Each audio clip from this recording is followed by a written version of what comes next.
যখন ঘর তোলা হয়েছিল অনেক মেয়েদেরকে দেখেছি সবাই কিন্তু রঙে রাঙা হয়ে গেছে, খুব ভালো লাগছে।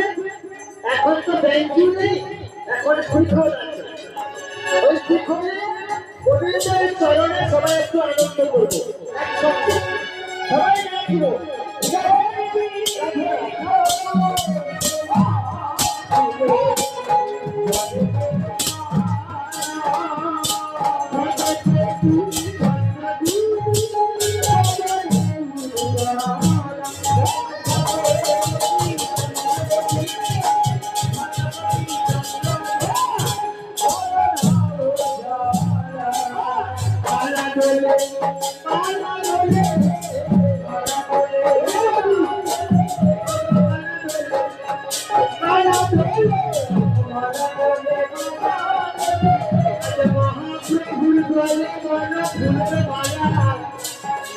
माला बोले